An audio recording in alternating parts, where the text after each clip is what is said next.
Here you'll see he bobbles it. Now watch when he gets possession. The argument right here is to whether or not he has it fully on his hip. Now look right there. Is it stuck? Those are 2 feet. Does that count as possession? If it does, that's a touchdown. And he hangs on to it all the way through. So it is. And you know what my feeling is on that? He weighs 137 pounds. Let's give it to him. I mean it. No. That has nothing to do with it. Oh, it does? But he continued with it. He continued with it. There's no reason for it not to be a touchdown. That was a terrific catch and a little satisfaction for Warren Moon, who's been struggling all day. He needed that badly. And it came with 5:12 to go in the third. Here we get a chance to see. The issue right here is the feet. Feet in the hip. You know right there he doesn't have it. Does he have it right here? 1, 2. Does that count as possession? Oh, yeah, tested. Huh? Up here in the booth, we seem to think so. Right there you can see the ball. He has it clutched to his hip. You got to give it to him in that situation. It doesn't matter where he catches it. It's if it's stuck on his body. It appears that it is. Give him his due. There's a 2-minute time limit this year on the review process. Jack Pardee's got to be thinking, hey, I've had enough problems today. Those 2 fumbles didn't go my way. We have a reversal. There was no possession when the man went out of bounds. No possession when the man went out of bounds. No. They say that there was no possession with his feet in bounds. I'm sorry. I disagree with that. You got to give him the benefit of the doubt. Here's the debate right here. What they're talking about is that's not a normal catch. Of course it isn't in the breadbasket, but if it's on his body, in his possession, right there on his hip, you got to give him that. It's in his arm. He didn't bobble it right there. It's stuck. And also, there was touching by the defensive player that could have forced him even further to the wide side, so he couldn't gather it in before he came down. Oh, I think it's a terrible call. That's unfortunate. But I don't think, in reality, and this has nothing to do with the final score, I don't think these officials have had a very good ball game. No, not at all. You're absolutely right. That's an understatement. We've got a timeout, and Atlanta has the lead. The Toyota versus the Isuzu standard pickup. If Earth were invaded by giant reptiles, which would be better prepared? Get out of here! Well, first of all, the Isuzu gets better mileage than Toyota. That's helpful. Plus, it has the biggest payload in its class, so it can carry more. All in all, when the giant lizards come, I'd rather be in an Isuzu. Because it even has more legroom. The Isuzu pickup at just $7,779. There's no comparison. We tested STP oil treatment under the worst possible conditions. In the taxi cabs in New York City. The result? Engine lift to wear was reduced by up to 50%. And now there's an STP for your newer car, too. There's a new attitude at Northwest Airlines, a new dedication to service. You can see it in our on-time performance, the best of the top 7 U.S. airlines. That's our commitment, to make sure you're on time for your commitments. Goodyear's putting their best foot forward with the Goodyear NFL Kickoff Sale. Starring Goodyear's newest all-season radio, the Invicta GL. Now, when you buy 3, you get the 4th tire free. And we're passing on more big savings on a great lineup of all-season light truck and performance tires. The Goodyear NFL Kickoff Sale. Miss this kickoff, and you'll miss the point. Goodyear tires are on sale now. The rules of etiquette in Bel Air. Never talk openly about wealth. Yo, this place is huge, man. Next time I go to my room, we'll take some breadcrumbs. Make polite conversation at parties. I used to fence at Bel Air. Really? How much you think we could get for that stereo? Fresh Prince of Bel Air, premiering on NBC Monday. The kids are in school, footballs are in the air, and the start of a new fall TV season is upon us. NBC's premiering some of their new shows this week. And the hottest show, the surefire hit of the season, the show that all the critics are talking about, premieres tomorrow night. The Fresh Prince of Bel Air, followed by the series preview of Ferris Bueller. That's tomorrow night only on NBC. And with the ball is Gene Line. Al Smith with the tackle, and we've got a flag and some pushing, but let's go back to a replay. You know, Charlie, the situation here is how you catch the ball. You know, we get used to seeing people catch it in their stomach or catch it over their head in their hands. And that's one of those things that becomes rote. Just because here in this situation he improvises and puts it on his hip Is it in possession? Right here, you're going to see it's on his hip, and he has a hold of it. The one foot comes down, and the left foot right there comes down also. That's got to be a touchdown, even if his left hand instinctively goes over to cover the ball. You know, they have to adapt to the spontaneity of that, and quite frankly, I don't think they saw that. They're used to seeing it a certain way. Just because it's different doesn't mean it's not right. Meanwhile, that flag was against the Houston Oilers, and the ball has now been moved to the 37-yard line. And Atlanta has a first down. Chris Miller has completed 15 of 21 for 191 yards. One touchdown and one interception. And he throws while being in the grasp of a defender. And it is incomplete. It'll be second down. Let's check the ticker. Cleveland in front. Raiders are in front. Jets by 1. Indianapolis trailing in that ballgame. Jeff George is out with a concussion.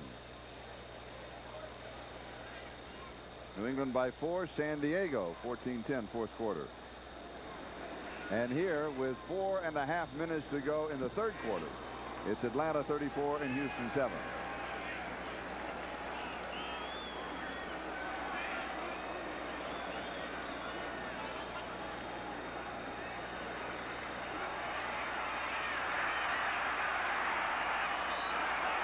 They can drop the flag there, and they should. And there is that a flag finally? Did I finally see one? That's a flag. You know, they got to throw the flag there, but that's frustration on the part of but it's a rule book call. You got to do it. Yeah, I agree. But I mean, that's frustration on the part of Doug Smith. You know, he's got a situation here where he's tired of pass rushing. You know, it's late in the game. You know, it's been a long, humid, hot day. He decides to take it out on the quarterback because he can't catch it. There's no excuse for that. It's disappointing. Riding the flags of the officials, the Atlanta Falcons have now moved to the Houston 41-yard line. That was Johnny Meads that came in and fell on him. Here he comes. Oh, I'm sorry. I thought it was. Oh, there's Doug Smith going over the top. Over the top. Yeah. Yeah. You've got to. Yeah, we've got to call that. Almost going in head first. My mistake. Great reception. Michael Haynes pulls it in. When we asked Michael about the offense that the Atlanta Falcons are running, he said it's a receiver's dream. Well, you know, it's got to be a long day for somebody like Johnny Meads. Here he's been in every single play on a very hot day in a situation where they're trying to stretch the defense. Here as a linebacker, he plays more as a defensive back where he has to rush back into coverage, sometimes blitz, sometimes support the run. He makes a nice tackle here, but it's after the first down. First down at the Houston 28-yard line.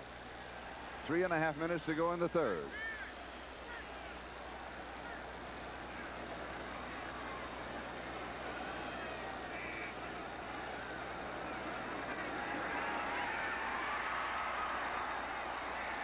Atlanta with another completion. This one to Sean Collins.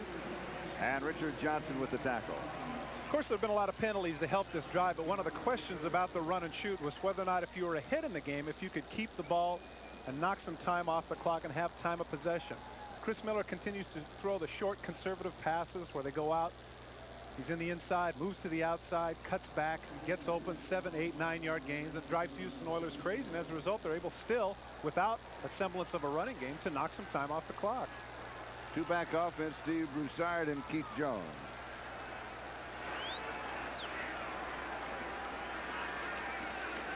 And here's Broussard.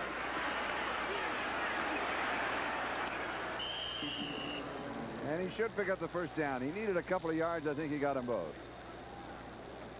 Al Smith with the tackle.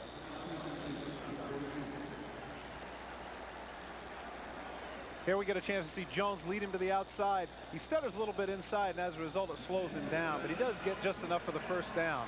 There's that low center of gravity, and one of the advantages also to that, as I mentioned earlier, is he's not going to get injured as often because those big, thick legs are going to be more protected against injury. A first down at the 16-yard line, just outside the 16. Actually, just inside the 17.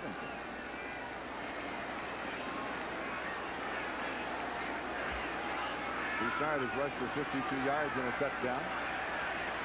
Miller with lots of time. Has a man open, and he Underthrows him at the 5, but he still scoops it up. And it's Floyd Dixon. It's a great improvisational play by Miller, and the protection breaks down and weaves around a little bit. Dixon was supposed to go out to the flat, and he waves him to cut up field. It's a nice touch by Miller to get him the ball, and Dixon is able to reach down underneath and make the catch inside the 5. Here we get a chance to see it. The play is obviously designed to go to the other side. He pumps. There he flips him upfield. Go away from the flat, and right there, Dixon's able to get his arms underneath the ball. Nice play. Close to being right there. Are his hands underneath it? They are. Certainly looks like the nose of the ball might have hit the grass, but the official didn't see it. First and goal for the Falcons. 4-yard line. Atlanta now with 2 tight ends. And now they're going to review that last reception to see if they want to change it. Well, as I say, the nose of the ball looked like it might have hit the ground. Hodge, did a good job of getting underneath it in that situation here. Dixon, rather. Right here you can see the heels of his hands. And where's the nose of the ball? If his hands are underneath it, in most cases, you got to give him the catch. But again, you know, last time I was wrong. So who knows what they're going to decide. They could overrule this one if they want to. Of course, they could overrule any of them if they want to, come to think of it. I thought we had some power in this booth. What's the deal? Mysterious replay booth. Yes. Yes. Waves him upfield. Touch pass right here. From that angle, you can't really see whether or not the ball is there, but you got to give them credit for the fact they're able to improvise. See, I think they ought to call it back. Why? Because I think it hits the ground right through there. See, right? Well, his hands are underneath there. it. I know, you're right. See? Right there. Well, there's the nose of the ball, and there's the grass. So you're right. Evidently that's what they saw in the replay booth because they called it incomplete. I think they should, and I think they made a good call. So they're 1 for 1. Not bad. They'd be leading the American League in hitting. Boy, are you charitable. And again, we've had difficulties, intermittent problems with the officials' microphones. So we're not able to pass all of the information along to you. But being the clever broadcasters, when they moved it back to the original line of scrimmage, we were able to figure it out. Aha. Nothing gets past us. That's right. We've got it. So it's 1st and 10 at the 16.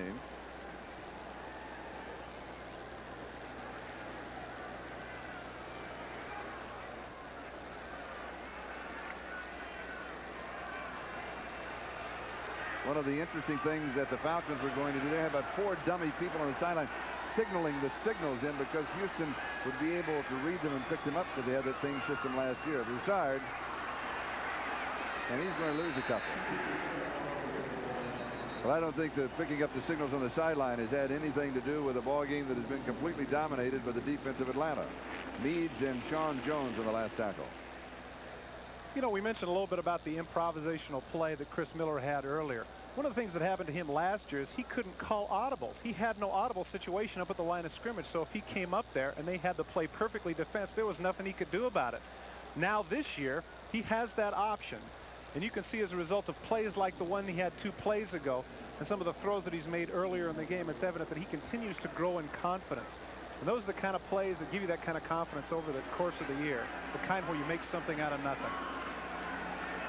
Boy, Shelton High School's got to be proud of this guy. When they brought that play back, it was 2nd and 10. Now it is 3rd and 12. The flag is down, and the pass is incomplete, and the flag is downfield, downfield. And we have 4 seconds left in the 3rd. A lot of stuff going on out here. It looked to me like Richard Johnson was going for the ball, but they collided, and that's what the referee saw. It's got to be the hardest call on a football field, interference. But it's all going to come back anyway. Oh, he called it offensive pass interference? Illegal use of hands on offense and offensive pass interference was the signal. That's interesting. Illegal use of the hands to the face, 61 offense. That's declined. Offensive pass interference is declined. 4th down.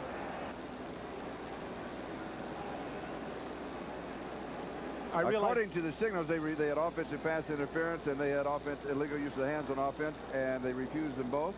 And so the down does not go over. It becomes 4th down. I realize that this is a long shot, but maybe they should have taken one of the penalties if for no other reason than to try to push them out of field goal range. Because now, if he kicks the field goal, that's 30 points to make up. As it is, if they could have missed it, then 4 touchdowns still puts them back in the game. I know it's a long shot, but that's certainly something to think about. I agree with you. No, 36 yards on the field goal attempt.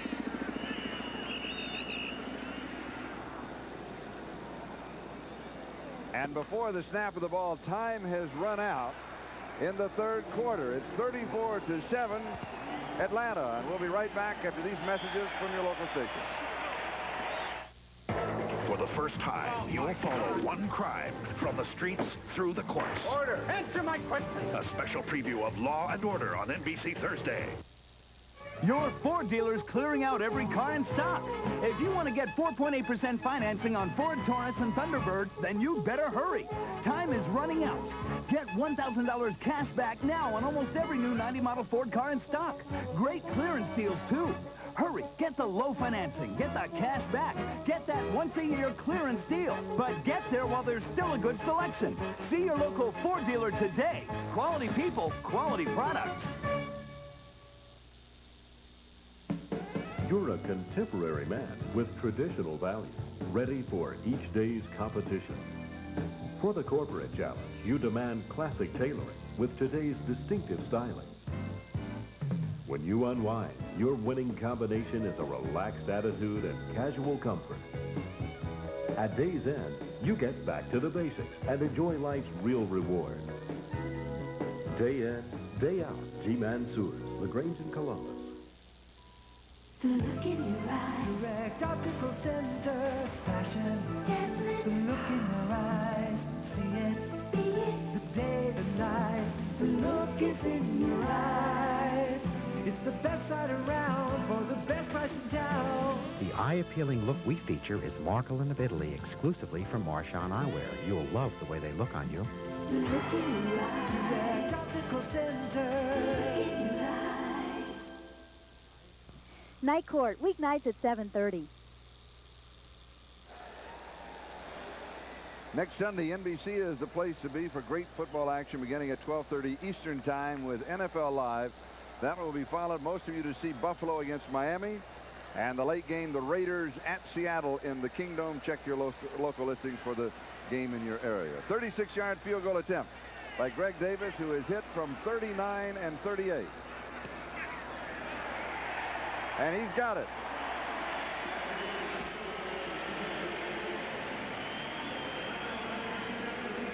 And the Atlanta Falcons lead by 30 as we open the doors on the fourth quarter.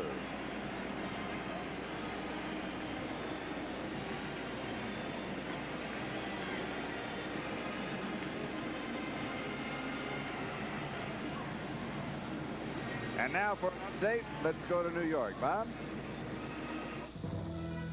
All right, Charlie, at Foxborough, at one point, the Dolphins were down 21-6. Now, with just under 2 minutes remaining, they've got the lead. Marino scrambles right, throws on the run. How about this bullet? And a nice diving catch by Tony Page for the 7-yard touchdown. 27-24, Miami over the Pats. And that is something, Bob, that Houston needs to do here. They've got to get something cranking. You know, one of the things that we had talked about, Charlie, one of the new rules in trying to condense the time, you notice that the time ran out just before the field goal. What is happening now is that after the penalties, they are letting the clock run. Hence the reason with 4 seconds left in the quarter, they were able to run it out. One of the problems now in the fourth quarter that's going to hurt the Houston Oilers is the fact that if the receivers run out of bounds, the clock does not stop until the 5-minute mark. And so as a result, with 30 points behind, you know, they can hit those out routes and go out of bounds, but it's not going to matter because once they get the ball back in play, the clock starts again. And so what I think is going to happen in the future is a lot of those big comebacks, those down 35-7, down 28-3 kind of situations are not going to occur anymore because they're just not going to have enough time to come back. And the cube, Gerald McNeil downs it in the end zone, and Houston will start from their own 20. Let's look at the statistics through 3 quarters. Well, yards rushing seems to be an issue. Here in the second half, the Falcons have been able to take some time off the clock by giving Broussard the ball. But, of course, once again, the key statistic here is the turnovers. 5 turnovers have led to the points for the Falcons, and they've been able to maintain that edge. The penalties that they have, 11 for 90, are not the result of the usual Glanville penalties, but, in fact, aggressive offsides, holdings, things of that nature.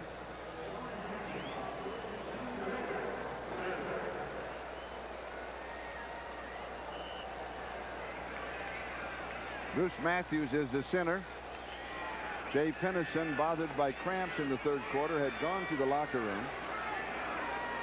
Munchak and Dawson are the offensive guards.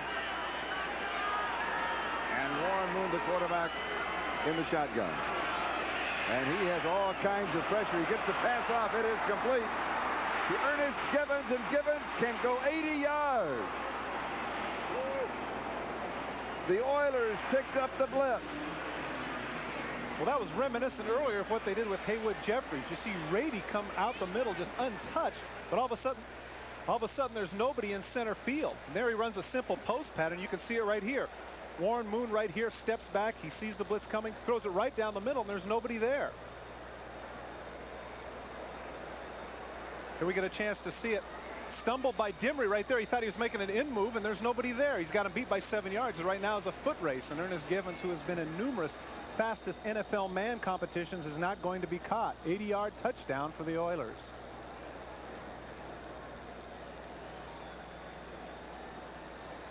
"17 seconds on the clock from the time that Greg Davis hit the field goal to the time that Givens crossed the goal line. 14:39 remaining in the fourth. 37-13 with the extra point to come.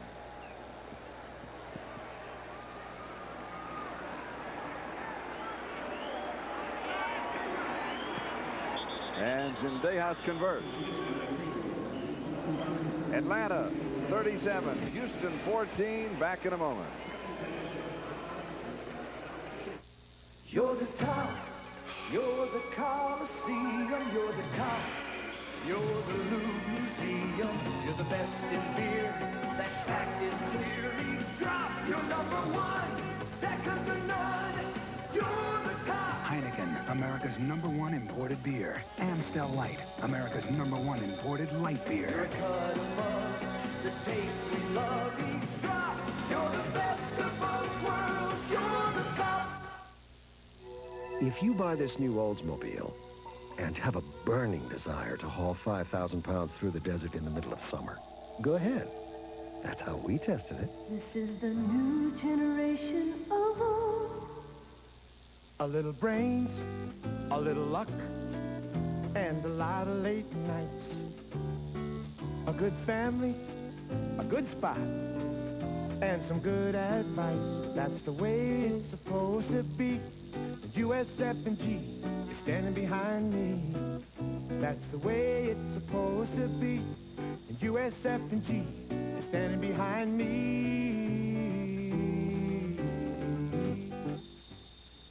Okay, so what's new with the new generation of Oldsmobile?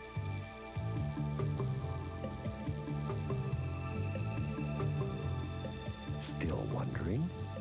This is the new generation of Olds. NBC Sports coverage of the National Football League is brought to you by the new generation of Oldsmobile. Step into the future now at your Oldsmobile dealer. By USF&G Insurance, protecting your business, home, auto, and life. USF&G, standing behind the USA. And by Levi's Dockers. If they're not Dockers, they're just pants. Hello again, everybody. Along with Todd Christensen, I'm Charlie Jones with 14:39 left to go here in Atlanta. And Atlanta's looking for the onside kick. You can see right there they have 9 people up there within that 5-yard radius, but it looks like they're going to kick it deep anyway. And they do. Keith Jones lets it go, and it goes through the end zone. So Atlanta will start from their own 20-yard line. Let's check out the ticker. Cleveland by 10 over Pittsburgh in the fourth. Raiders on top of Denver in the fourth. Cincinnati by 2 in the fourth. And Buffalo's comfortably in front of the Colts in the fourth. Again, Jeff George out with a concussion in that ball game. Miami by 3. Bob Costas gave us that update a moment ago. And San Diego 14-10 over Dallas in the fourth. And here it is, Atlanta 37, Houston 14. An opportunity for you in case you joined us late. These are the finals of the early ball games today.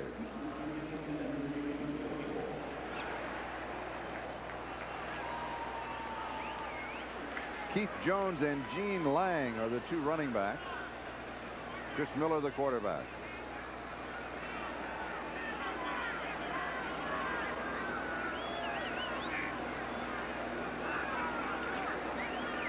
And here is Lang. And he's going to get back to the line of scrimmage, and that's going to be all. Bubba McDowell with the tackle. It'll be 2nd down and 10. This telecast presented by authority of the National Football League, intended for the private use of our audience. Any rebroadcast or other use of this telecast without the express written consent of the Atlanta Falcons and the National Football League is prohibited. This game is the property of the National Football League, Houston Oilers, and Atlanta Falcons. All rights reserved. This game's definitely the property of the Atlanta Falcons. You called that one right. Oh, that is truth in broadcasting.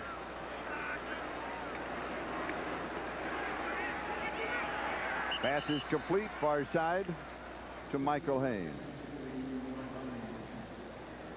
A sellout crowd today. More than 56,000 on hand. Patrick Allen was there amongst them. He was there for the Oiler defense on that last play. Mark it at the 25, and it will be 3rd down and 5. You know, you're mentioning the attendance, Charlie. My understanding is that the first 3 home games here are sold out, and I think that's the first time they've done that here in a long time. And the possibility that the first 5 may be sold out, and it would not surprise me at all with this sellout and this showing by Atlanta, with the game being carried locally here, that he couldn't sell out most of the rest of the season off of what the Falcons have done here. They're a good ball club. It will be 4th and 5, and the Oilers will have another opportunity and could have pretty good field position. They look a little lethargic there. You know, they have the 23-point lead. They know it's the 4th quarter. And I think that one of the things that Glanville is looking for is to operate in other venues. They know that they've been successful with what they've been doing earlier in the game, and now they want to try some different things. You notice they have the 2-back set. They want to see if they can run a little bit. They brought some new people in like Gene Lang. You know, one game, you know, this is only 1/16 of the season. They got to see what some other people can do over the course of the year. And this is a good opportunity to let them see. And the cube, Gerald McNeil, is set for the return. And Fulhage gets it off. He takes it on the bounce and takes it out of bounds. That'll stop the clock. We've got a timeout. Atlanta leads it 37-14. One feature of the Oldsmobile Edge is if your vehicle is disabled, we'll reimburse you so you can rent a car, pay for a hotel, and feed your family up to $500. So pack an Olds on your next trip. This is the new generation of Olds. One new Duracell battery. One old Duracell battery after 9 loud weeks in a boombox. Close your eyes. No peeking. Okay, open them. Now, which is which? This is why we saved the new Duracell package. It holds the copper top tester, which tells you if a battery is good or needs to be replaced. The new one, the old one. It's that simple. The new copper top tester. It's free and only from Duracell. If you buy this new Oldsmobile and have a burning desire to haul 5,000 pounds through the desert in the middle of summer, go ahead. That's how we tested it. This is the new generation of Olds. Goodyear's putting their best foot forward with the Goodyear NFL kickoff sale. Starring Goodyear's newest all-season radio, the Invicta GL. Now, when you buy 3, you get the 4th tire free. And we're passing on more big savings on a great lineup of all-season light truck and performance tires. The Goodyear NFL kickoff sale. Miss this kickoff, and you'll miss the point. Goodyear tires are on sale now. Monday, an NBC world premiere movie. She moved into his life and into his son's heart. He's different. She really likes me. But when their romance ends, can she leave the child she's come to love? Josh and I need each other. Why can't I come and live with you? Melissa Gilbert in a powerful story of sacrifice. It's all right to cry. Joshua's Heart on NBC Monday. Tonight, following this ballgame, NBC News presents a special, The Summit in Helsinki, followed by NBC's double feature night, Polly, and A Fight for Jenny, tonight only on NBC. 6 in the secondary for the Falcons. Houston with a first down at their own 38-yard line, trailing 37-14. Moon's pass is caught. Looks like they might have got a face mask there close to the sidelines. Charles Duncan pulled it in, and Charles Zimri was there for Atlanta. And it is a face mask. True defense, first down. What did he say, 5 yards, an automatic first down? Yeah, it wasn't intentional. Yep. It was one of those things. He went for the tackle and his hand ran across his face. Man that's been in the news right there, not the one screaming, but he's been in the news also, and he will be. because his ball club, his portion of the team has really performed. There's no doubt about it. Doug Shively's done a great job in orchestrating something to stop the run and shoot, because one of the big debates we had at the top of the show, in fact, you know, at NFL Live, they were talking about what this is the offense of the 90s and what are we going to do to stop it. Take a page out of Doug Shively's book. Whatever it is he's done in mixing up the coverages, blitzing from different angles, he's definitely done a good job of stopping the Oilers offense today. 49-yard line of Atlanta, first down. 12:52 time remaining.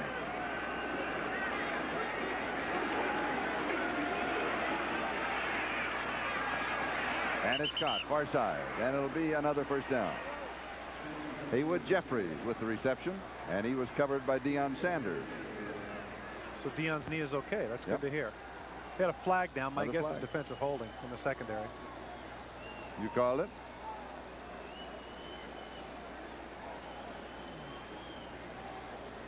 It wasn't on Deion. It was the other side of the field. I think Bobby Butler's the culprit. Holding. Behind the penalty. Yeah, it was 23. I read his lips, I promise. All right. It's refused. It'll be a first down at the 33-yard line. You know, 12:40 and running here. All of a sudden, this doesn't look so far-fetched. I mean, I'm not going to sit here and play Kreskin and guess that they can make a big comeback. But if they were to score before the 10-minute mark, we might have ourselves a football game.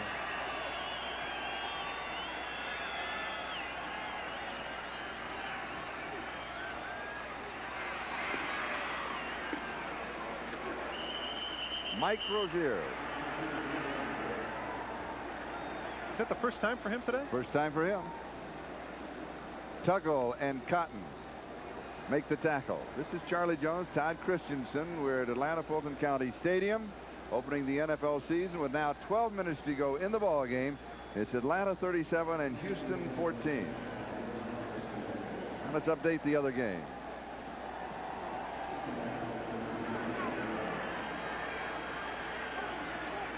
Second and 4 at the 27.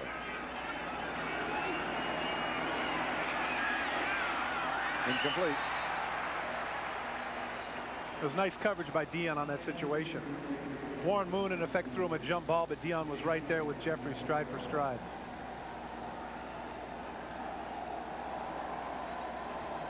It's a timing situation where he wants him to turn around right here and jump, but right there, Deion stays right with him.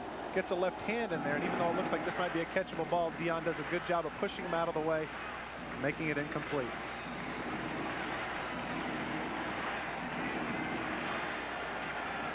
He's all alone out there, it looks like. Lonely being a corner.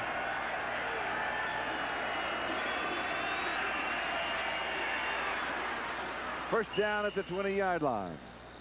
As Moon pulled it back, threw back underneath the coverage to Jeffries, and Sanders makes the tackle. Deion Sanders did a great job, Joe. I mean, he was now look at that. He's still limping. That knee still bothers him a little bit. Look at right here. Makes a good job. Gets away with a little chuck under the chin, but then Jeffries gets away with pushing off right here. He's right there with him, but he slides down, makes the catch. Good play by both players in that situation. It was just that offense wins out in this case.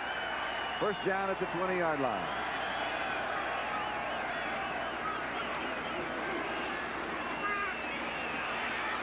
It is intercepted. A flag is down. Neon Deion with the interception, and he loses the ball. It is fumbled, stripped from him, but Atlanta recovers it. But don't forget, we've got a flag. Well, Scott Case was able to get it back, but they're going to call this on Deion Sanders. They say that he had contact before, and they're going to say that he pushed off on Jeffries. Warren Moon looked to the other side, then came back, and they're going to call Deion for pass interference. It was a bad throw by Warren because he had Jeffries for the touchdown, but he underthrew it a little bit. Did a good job looking right and coming back left, but for some reason he underthrew it. And pass interference. 21 defense. First down. Here we'll get a chance to see it. He tries to get an inside release, and Deion does a good job. Now right here you're going to see, look at that. He comes across. Oh boy, that is really ticky-tack there. He had his hands on his hips, and look at that. Jeffries is already screaming for it, and he gets it. That's no harm, no foul. You can't call that. No, you can't call that. No. That's a bad call in that situation. You got to let it go. And the reason I say that isn't just because of the fact that it's a ticky-tack foul, but you know, over the course of the season, Charlie, with 4 wide receivers flying all over the place and so many balls being thrown, these games are not going to be as short as they think if they're going to call that sort of thing a penalty. It'll be first and goal to go at the 1-yard line. And now an official's timeout. Warren Moon has completed 19 of 36, 236 yards, 2 touchdowns, 1 interception, 2 sacks, 2 fumbles, and he was beat up in the first half by Andre Bruce. And this is the only formation right here that they have that they do not have a wide receiver in. They have a 3 tight end set, but in effect, none of them are tight ends. In fact, they've got 2 tackles at the tight ends in this situation in their goal line offense. But it appeared that one of the tight ends, whoever it might have been Matthews in that case, moved Ball start, 73 offense. I think he got excited. Maybe they thought they were going to throw him a pass. And it's a procedure penalty against the Oilers. And you're right, they don't have any tight ends in their ball club.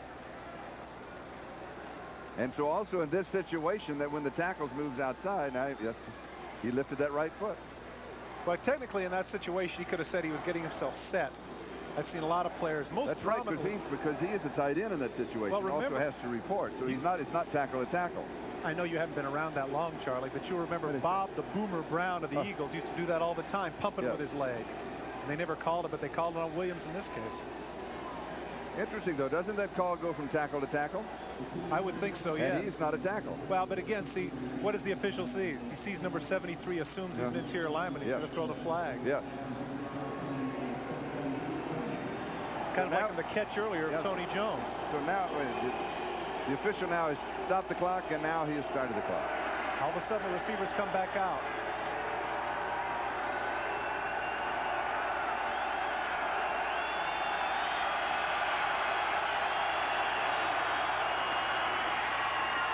Another flag is down. Givens says that he caught it. The official running in said the same thing. But the official with the closest look was throwing a flag. Well, they're going to call in the secondary again. They're going to call some sort of interference. And I'm telling you, this has got to be the longest, Holding defense, it's like the movie, the longest day for these. He got it. It is holding refused, and it's a touchdown. Bobby Butler gets caught in this situation. We see Warren Moon right here, cut to the right. This is a nice catch right here. Great catch with the hands. Ernest Givens, way to go down and go get it. That's the advantage of being a Smurf. You're closer to the ground. Nice catch by Givens. Actually, good defense there by Butler as well. So the Oilers were able to piece together that touchdown drive. They add the point after. And it's 37-21 with still 10 minutes and 40 seconds left to go. Back for the kickoff.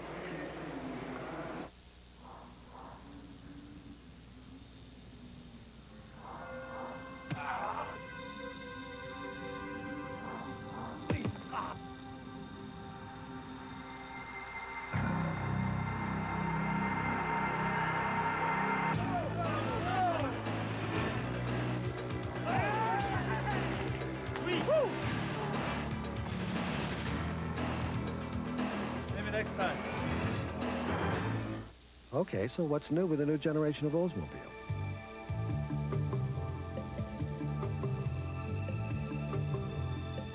Still wondering? This is a new generation of Olds. How much insulation do you have in your attic? 3 inches? 6 inches? Well, the Department of Energy recommends R38 for most American homes, which is equivalent to a foot of Owens Corning pink fiberglass. So grab a ruler and measure your attic insulation. Then get rolling, because 12 inches of pink fiberglass can help you get a foothold on your energy bills.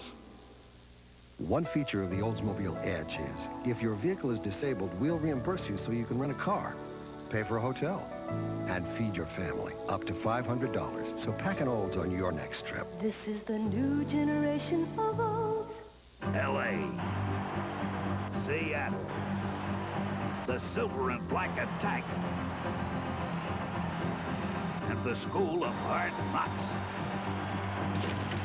The Raiders battle the Seahawks. Next Sunday.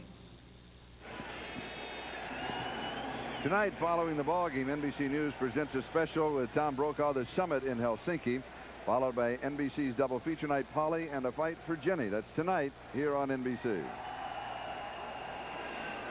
You know, Charlie, Ernest Givens, Givens 5 receptions, 124 yards, and 2 touchdowns in the ball game.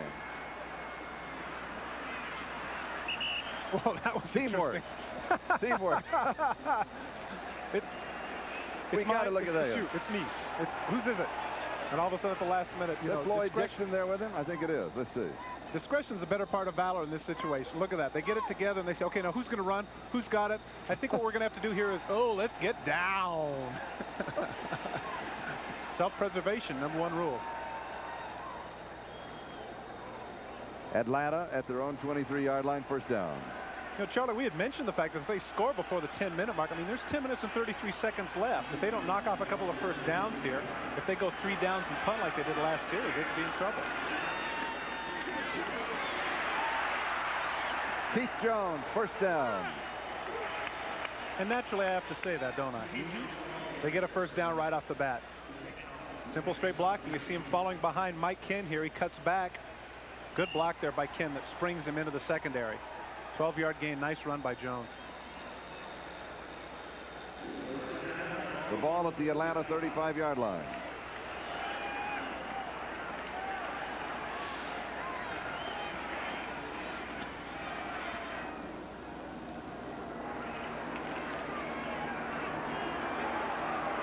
Broussard. And he's got about 3.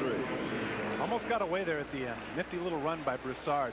I notice they're running to the left behind Scully and Glenn. We see that Doug Smith is down. Let's see how seriously injured he is. Appears he's going to be able to get up. That really hurts when you fall down between first and second base. Very painful out there on the dirt. And of course the Braves season is still going on, and so that's the reason for the infield like that. There's Jerry Glanville. He's got a new belt buckle on. His friend in Montana gives him a new big belt buckle. He wants to run that clock. He's been in the news. Of course, he was at the concert on Friday night with Chris Davison and Jerry Jeff Walker. He sang, as he always seems to do, The Pilgrim. We figured out it's his theme song. The words, he's a walking contradiction, partly truth and partly fiction. And I think that describes Jerry. Well, you know, you can talk about the fact that whether or not, you know, he's styling, but I think the reality is that what that does is that hides Dunlop's disease. And you know what Dunlop's disease is, don't I you? don't want to know. Sure you do. That's when your belly Dunlopped over the belt. So that's what that buckle hides right there. It hides Dunlop's disease. And of course, you know, now here's another thing that people don't realize. That's one of the reasons he dresses in black, too. You know that, don't you? Tell me. Because black makes you thinner. Just ask your wife sometime. Well, he has lost a lot of weight. I know he has. He says he gains weight during the season. When I saw him yesterday, I said, first thing, you've really lost some weight. He said, well, I always lose weight during the summer, during the off-season, and gain weight during the season. I think with most coaches, it's the other way, isn't it? Yeah, but I'll guess when he started wearing black, he was a porker. That's my guess. He started wearing black when he was a little bit fat.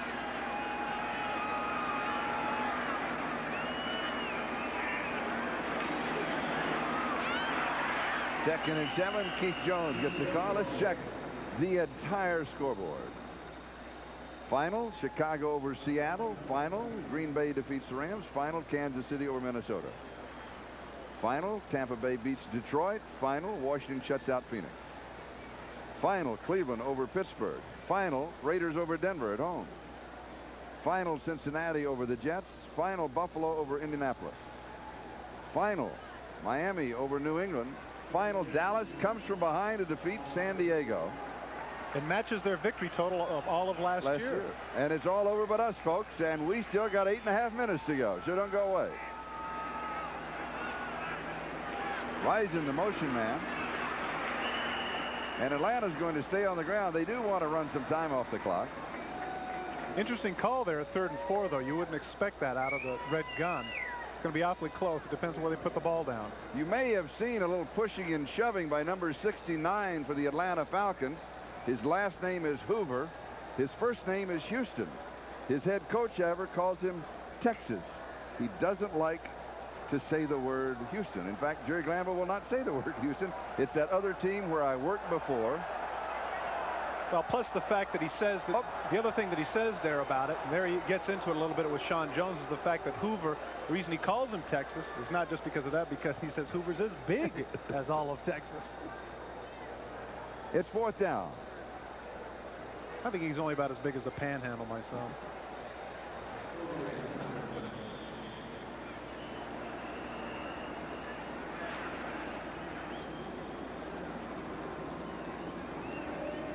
We've got a delay of game called against the Falcons. They just let the clock run all the way down.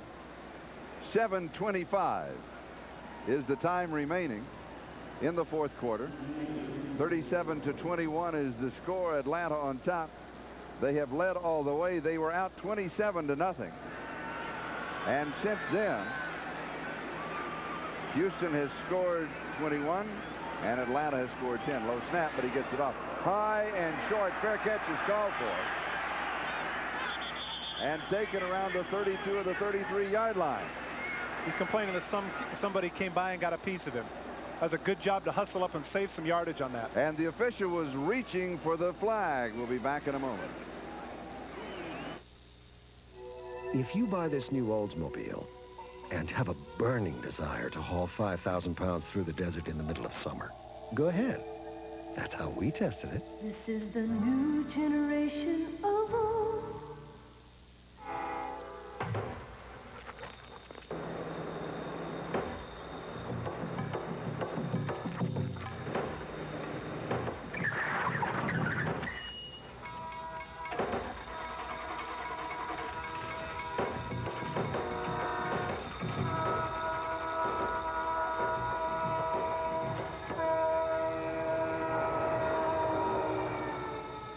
Never, because there are no unimportant parts. If you have an insurance repair on your home and you have Allstate, it's in our hands. We know some very reliable contractors. It's our business too. So if you choose a contractor we recommend, we guarantee the workmanship of their repairs for 1 year. That's why you're in good hands with Allstate. A member of the Sears Financial Network. Okay, so what's new with the new generation of Oldsmobile?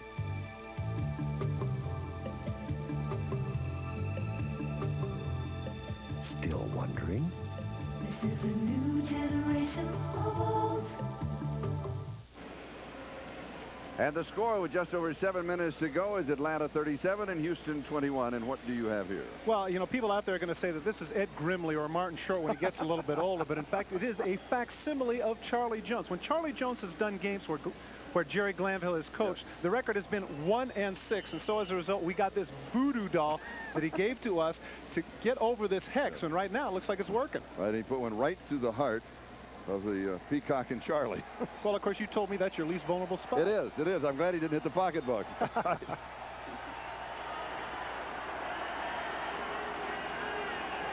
Here is Houston from their own 33-yard line. I like the hairdo on the voodoo doll, too. And the pass is complete.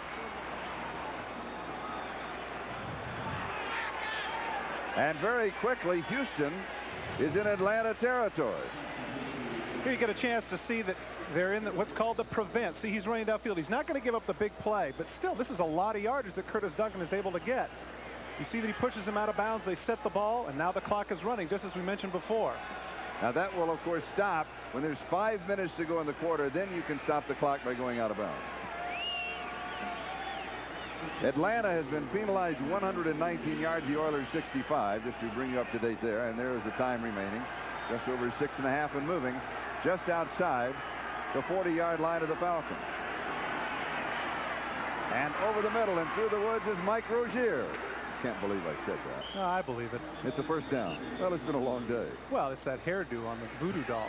You said, yeah, you wish you had that much hair. I wish I had that much hair. Yeah. I would moose it and put it up in that same form. Yeah, I like the glasses, though. That was a nice touch. It was a nice touch. That was the voodoo touch. Of course, Ed Grimley doesn't hike his pants as high as you do.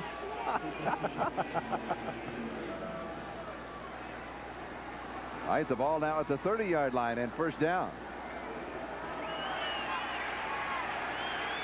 And Warren Moon with an opportunity here to get the Oilers right back in the thick of things. Moon, 22 of 39. He's thrown for 311 yards. And you can add about 3 more. They'll give him the reception, which is going to be the 27-yard line. And the clock continues to move. That's Jeffries on the receiving end and Dimry who stopped him. Now, Jeffries, one of the 4 key wide receivers, is 6'2" by far, the tallest. And when we watched their workout yesterday, and all the wide receivers were in a circle. He looked like he was out of place. Yeah, it kind of looked like Gulliver and the Lilliputians, actually. I mean, being over 6 foot makes you taller than everybody else who is 5'9" or under. Gain of 3, 2nd and 7.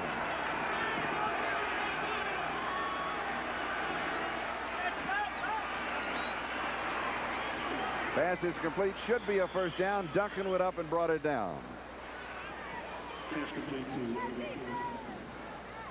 Here we get a chance to see the height. Oh, I was wrong. Okay, Curtis Duncan's 5'11". No kidding. Look at the weights. The heaviest of the group is 184 pounds. You know, this is the byproduct of the bump rule that happened over 12 years ago. Back then, the defensive backs had the opportunity to beat everybody up, but what's happening now as a result of the 5-yard chuck, it's bringing in the little receiver into the league. I think it's a good thing. Now we're inside of 5 minutes until the clock will stop. Has a man in the end zone, and Givens. Oh, great play by Bobby Butler. Laid out and got a piece of it. Nice play by the veteran. You got to give him a lot of credit. You know, Bobby Butler got beaten out by Charles Dimry. And Deion Sanders, of course, are now the corners for them. And Butler's been around a long time. Here you get a chance to see him. Fakes on the hook. There goes Givens. Cuts right in front. This is the last one that he got a touchdown on last. This is a cheap shot. Helmet to helmet. That's a cheap shot. Yeah, you got to call that. You got to drop a flag. Yeah. Come on. No, I didn't see that before. That's terrible. Yeah. That's terrible. That's Scott Case. Oh, that's... Especially in the end zone, because if he catches the ball and he knocks it out of it anyway, that's a touchdown. Yeah. No excuse for that. And the strange thing about it is, my guess is that in the film room they're going to compliment him for that. Of course. But there's no place for that in football. Scott Case should have never done that. No. And the officials should have seen it and dropped a flag, but they have not had a very good day. But we've said that before. Here we got a chance to see it again right here as the ball goes past. How many steps before he gets there? 1, 2. He's already on the ground with the forearm underneath the chin. That's no cause for that. That's 15 yards, maybe even throwing him out of the game. No reason for that to happen. And while we have time out, here's a program note. The kids are in school. Footballs are in the air. And the start of the new fall TV season is upon us. NBC's premiering some of their new shows this week.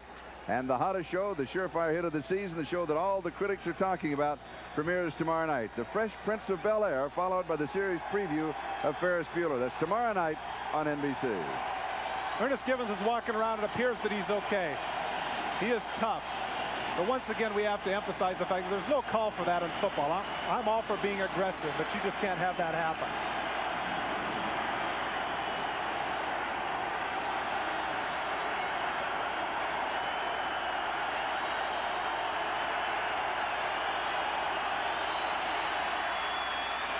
Pass is complete and out of bounds at the 3-yard line. I suppose you could say that it would be poetic justice that Scott Case would be the one that would get burned in this situation after the hit that he just put on Givens, the cheap shot. Here you get a chance to see they're coming with an all-out blitz, and that means singles in the secondary, and that means Case has to come from his free safety situation and cover Drew Hill man for man. He's not able to get there quick enough, and Drew is almost able to get out of his reach and score the touchdown. And as Charlie mentioned, now we're inside of 5 minutes, so the clock will stop when the receivers go out of bounds. 4:20 time remaining. First down goal to go at the 3. The Oilers trail 37-21.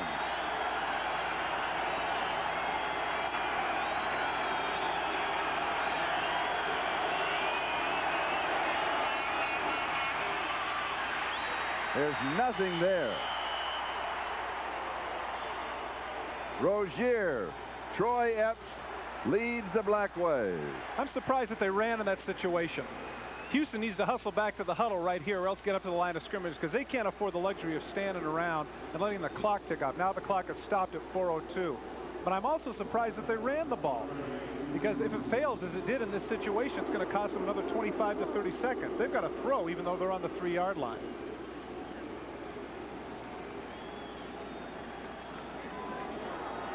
And now the clock is run. Second down goal to go. 3-yard line.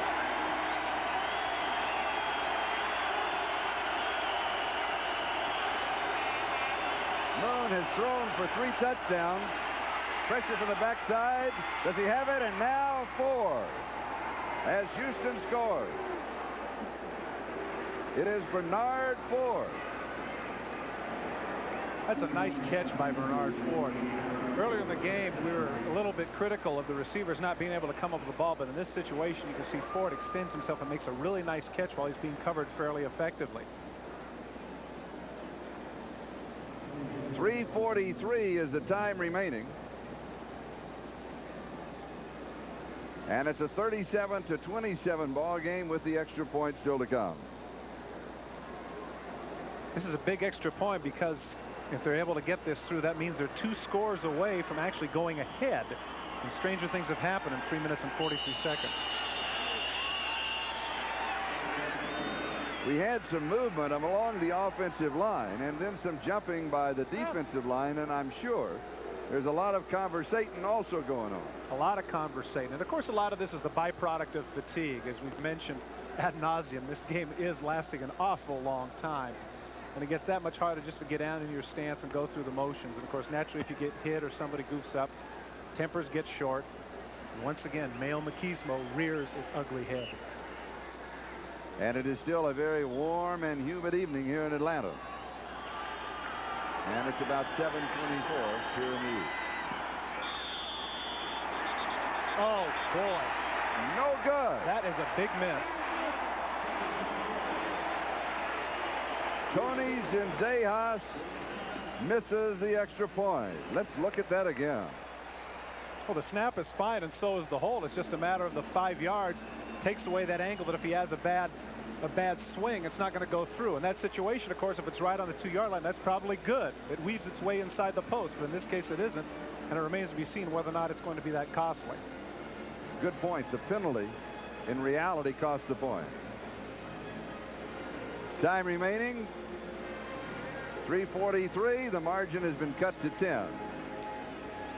Get a chance to see Ford here. Right there you see that Drew runs into Charles Dimry, and he stumbles a little bit and isn't able to get out. It's a good play right there. Of course, technically you'd have to call that a pick, but of course the official doesn't know what the intent is. Look at Andre Bruce. Great poise right there by Moon to make the throw. Now watch this. Watch the competitor. He rolls over on his back, checks. Yeah, touchdown. Warren Moon has shown a lot today in terms of toughness. Here he rolls back, and you'll see that Andre Bruce all by himself. But fortunately, Ford is able to free himself soon. That's actually a one-handed catch. That was a nice play there by Ford. Charles Dimry stumbled a little bit and wasn't able to get out there.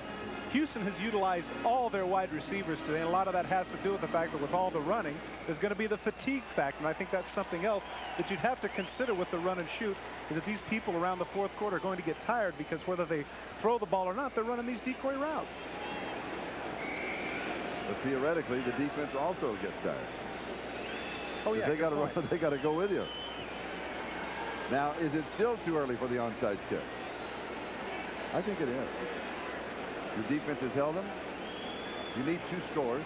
I would agree, because the situation here is that if you can kick and go 3 downs and punt, although it looks like he's going to do it. Yes, here they are. He's going to take a shot at it. I'd kick deep, especially where the defense has been playing. Has to go 10 yards.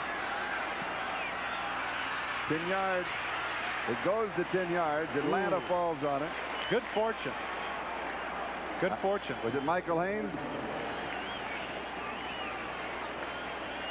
A flag is down back at the 35. I believe the Oilers are offside. Atlanta, of course, will refuse that. Charlie, I'm embarrassed to say that one of the few tight ends in the field, Gary Wilkins, it went through his hands.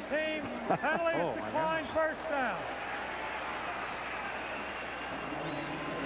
They're trying to time it up perfectly, and that's just too difficult. Here you'll get a chance to see you've got 1, 2, 3, 4, 5, 6, 7, 8 bodies all on this left side, and they're going to take off before the kick. He lets them go, but there's just no way that they can all be even. You see right there's about 2 of them ahead. Oh, Wilkins, please don't do that. And it is number 81, Michael Haynes. Thank goodness Haynes saved it for him. Yes. So Atlanta has the ball at the Houston 49. First down with 3:41 remaining. And Atlanta leads by 10, 37-27. Here's Gene Lang. And he'll pick up 9 yards on the play, and the clock moves.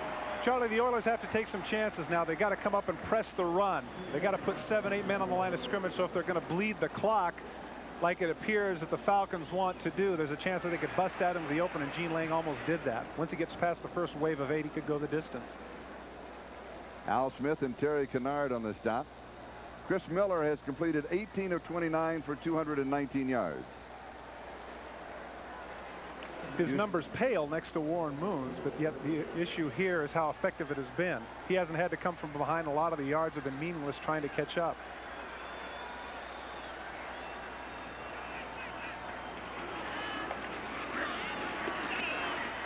And Lang again. And he's got the first down. Let's check all the scores in the National Football League. They're all finals. Give you a chance to see how your favorites did on this opening day of this 1990 season. We still have 2.5 minutes to go here in Atlanta Fulton County Stadium. And the ball is at the Houston 36-yard line. The game clock is 2 seconds behind the time clock, and as a result, the time set on the field, so they are going to have to run a play. They can't let it go down to the 2-minute warning, but they can get it past the 2-minute warning if he's able to wait till about 2 or 1 seconds left on the clock.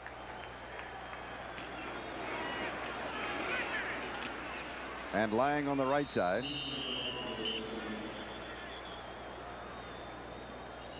He's back to the line of scrimmage, and that's about all that he got. And we have an official's timeout. We have the 2-minute warning, and officially 1:59 left to go. It's more than just a game. 17! And if you play your cards right, 20! you could win it all. 25! 25? I won! With that lineup? Yeah! Yeah! Play Diet Coke's Super Bowl lineup, and you could win up to $25,000. Game pieces and caps only on packages with Super Bowl lineup emblems. Tough luck, Boomer. Collect and win or win instantly. Hey, a Super Bowl trip! With 100% NutraSweet. The Osborns are grandparents now, and they've never felt better about having State Farm car insurance. I'm their State Farm agent, Jerry Butler. You see, the Osborns like an agent who's there to give them plenty of personal attention. They like our fast, fair claim service, too. It gives them a sense of security, and they like saving with our special discount for drivers 50 and older. The Osborns know that nobody takes better care of the older driver than State Farm does. And like a good neighbor, State Farm is there. According to a national survey, employers are looking for people who can handle heavy responsibilities. People with the ability to overcome obstacles, perform under pressure, and work well with others. Men and women with the pride and self-discipline it takes to reach new heights. Which is why some of the most successful people in the white-collar world start off green.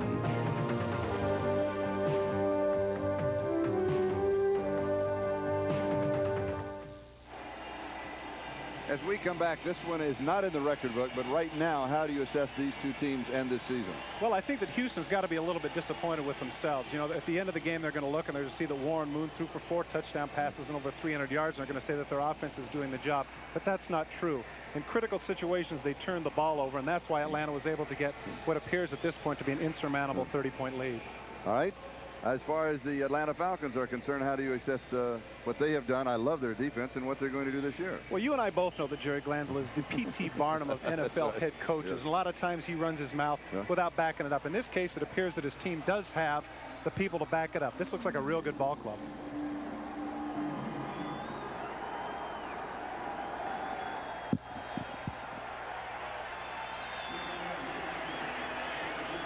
Atlanta at the Houston 31-yard line.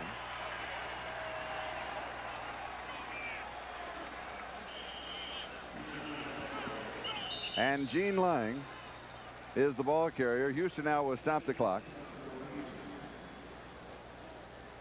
A chance for us to point out that the executive producer of NBC Sports is Terry O'Neill. The coordinating producer of NFL football is John Francis. Today's and tonight's telecast has been produced by George Finkel and directed by Peter Bleckner. And the other people all involved in our telecast here this afternoon, and we thank them all. As this warm and humid weekend is coming to a close here in Atlanta, and right now it looks as if it will be on a winning note for the Atlanta Falcons. 1:52 is the time remaining. And it is 2nd down and 5.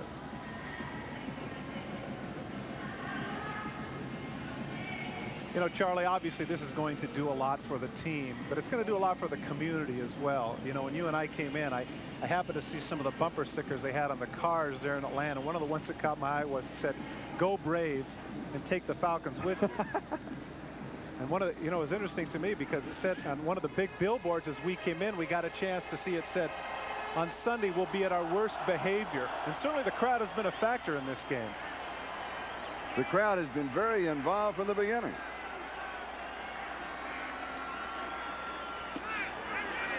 Miller just downs it back at the 40-yard line.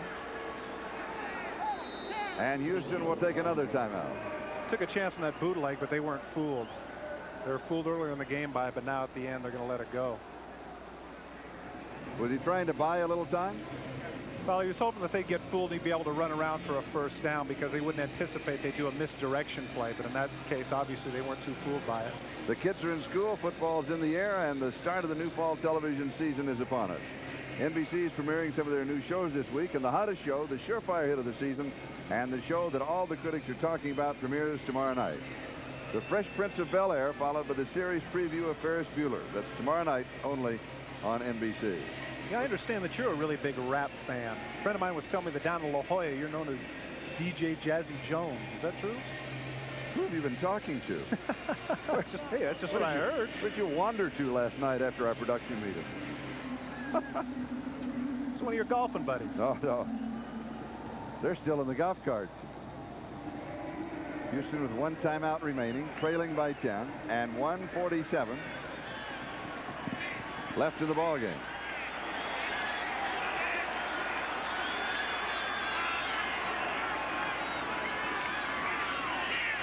And the pass is complete to Floyd Dixon. Steve Brown makes the tackle, and it will be 4th down. Dixon made a great catch here. Nice leaping catch of Chris Miller's pass, but unfortunately he wasn't able to keep himself in bounds, and I'm sure that's exactly what they wanted to do, is to keep him in bounds. Interestingly enough, now they're going to go for a field goal. You know, as we see the replay, we see the catcher, and he couldn't quite keep his feet in bounds. Now you're going to ask yourself the question, is he running up the score here? He isn't. The reason he's doing this is that he wants to give Greg Davis some confidence. If he's able to hit this 52-yard field goal, it's going to bode well down the line. He's not running up the score here. And he's got it.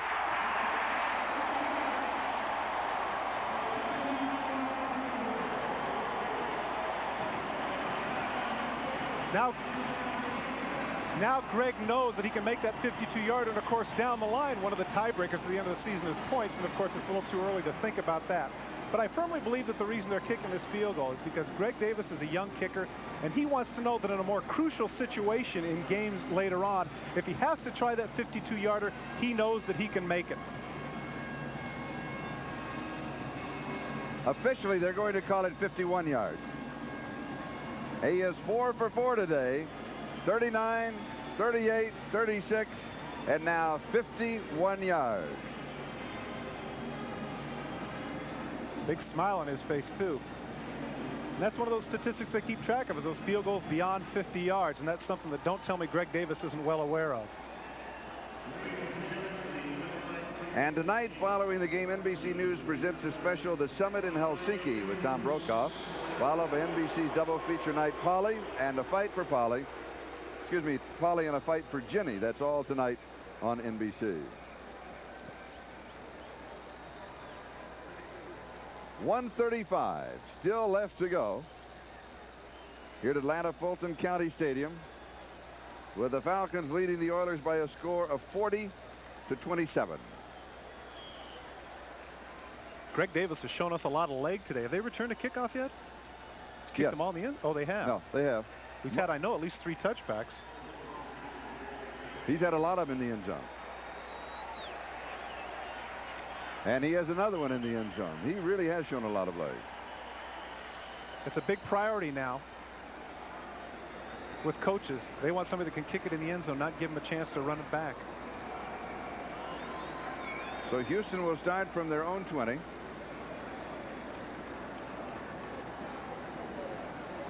Trailing now by 13 points.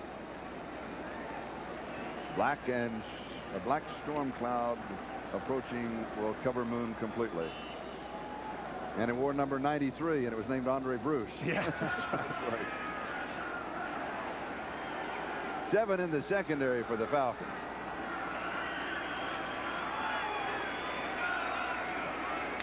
Did Elvis ever sing The Pilgrim? No, I'm still trying to figure out the first chapter of Granville's book when he talks about it. Yeah. Talk about light reading.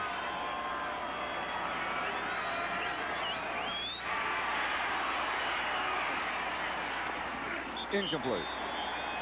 Ball here. Curtis Duncan, the intended receiver. 1:26, time remaining. They say that the films don't lie. When the players go in to get a chance to look at the films, they know whether or not they're making the effort. Take a look at this here. He's still fighting, still fighting. Now he's going to run downfield. The coaches like this sort of effort, and that's the sort of thing in the films are going to say, yeah, way to go, way to hustle. Even with the game no longer in doubt, Bruce shows his hustle. That's the way you build a winning tradition. I agree. And, you know, we talked about it earlier in the broadcast, Charlie, that he had been in Jerry Glanville's doghouse. I would guess he's gone from the doghouse to the penthouse in one game. Warren Moon, 27 of 45, 341 yards, 4 touchdowns, 1 interception, 2 sacks. You'll add to those totals as Drew Hill goes out of bounds. That stops the clock at 1:18.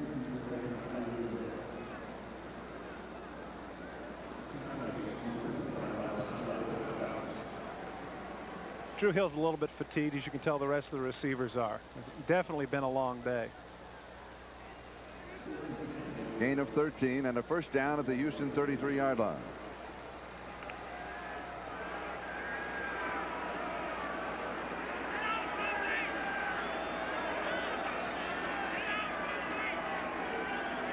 Houston has a timeout left. Atlanta has 2.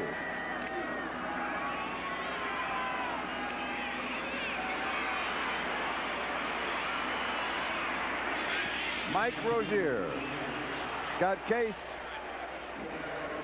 for Atlanta, and it stops the clock. It's a flag down. I wouldn't be surprised if they call this a blatant face mask. You see that Case's hand gets across Rozier's face mask, and he pulls it down.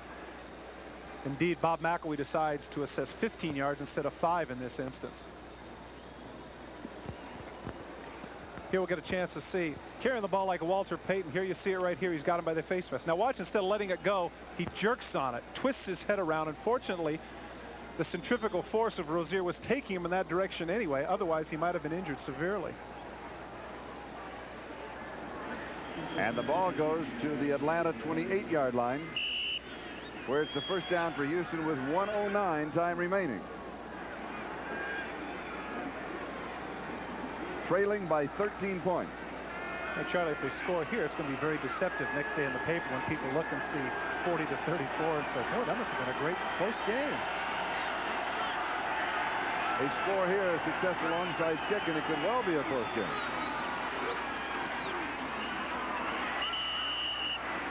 Tony Jones, 24-yard line. You see a 3-deep secondary now. They're going to try to prevent the long play from happening. Houston's taking a lot of time to get the play off.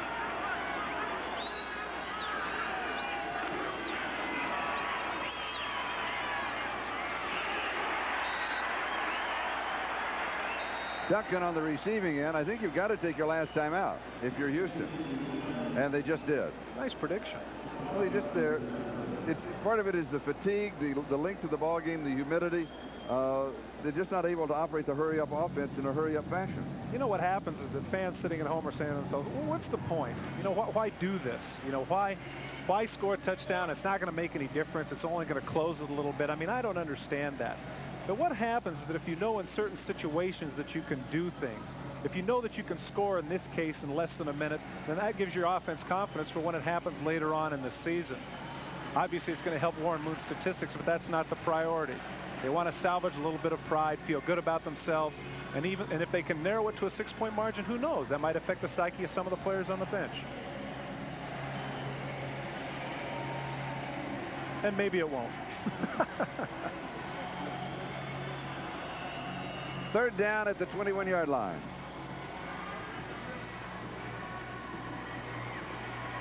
Third and 3. Moon 30 of 49, now 384 yards and 4 touchdowns. This is also a good chance for the Tony Joneses of the world, if they can get in the end zone, to maybe warrant some more playing time down the line as well. Tip. Incomplete. With 2 Falcons going for the interception. You know, both Scott Case and John Rady wanted that ball so bad they collided with one another. Nothing like getting that pick. It's one of those things that stands out for defensive players. They want that interception. They wanted it so bad they knocked each other off of it. Here you'll see the Dimry goes up and tips the ball. Case sees it. Big hit there. Right there, he's got it, but then Rady thinks he has it too, and they collide. It's probably the hardest hit that Rady's taken all day. Bang.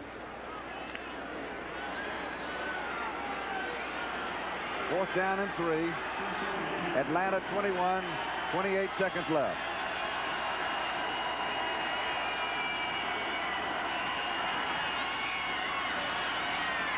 Intercepted. And Dion is off to the races.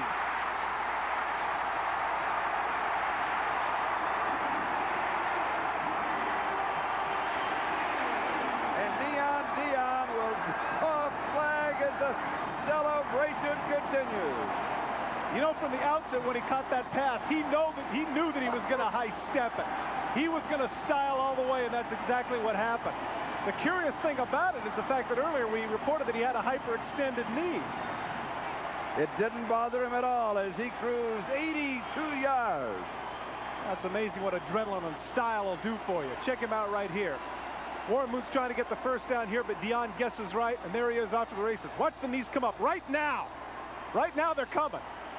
Even with Warren Moon coming over, he's saying, there's no way you're going to get me. Look at him. He's already styling as he goes down the sidelines. Feels good about that, and it brings the crowd to its feet. Doing his thing, knee on Dion. Check out the dance. On a scale of 1 to 10, I give that a 6. Beats the heck out of the highlight zone. And the extra point is good.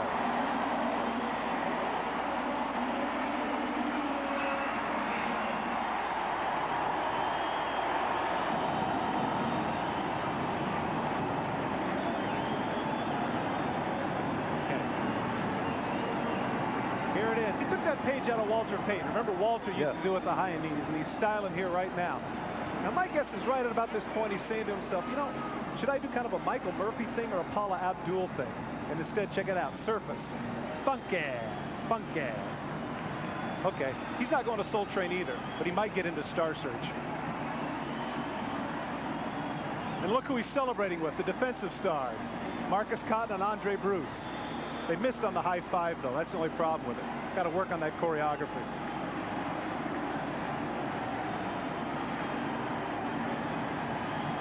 Still wearing your bandana, too.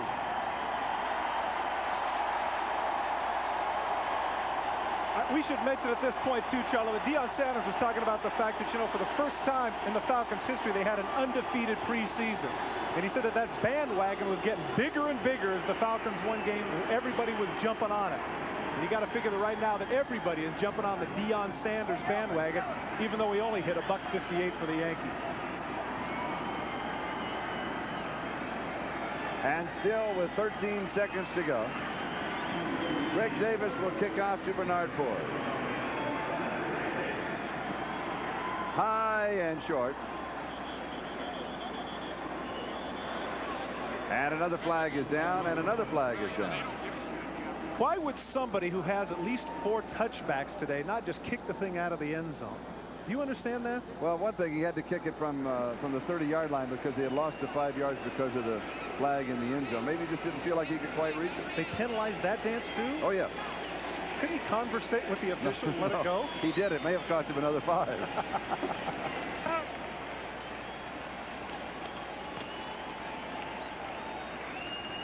Now, the clock is not moved, and the reason being inside the last 2 minutes of either half, on a kickoff, the clock does not start until it has been touched in the field of play.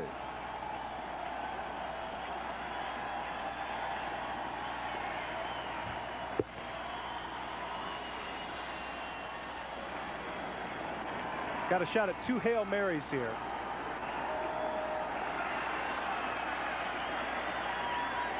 Running back's awful close. Maybe they're going to take a chance at a drop play. Nope. There's Rozier. That should do it. There's the countdown.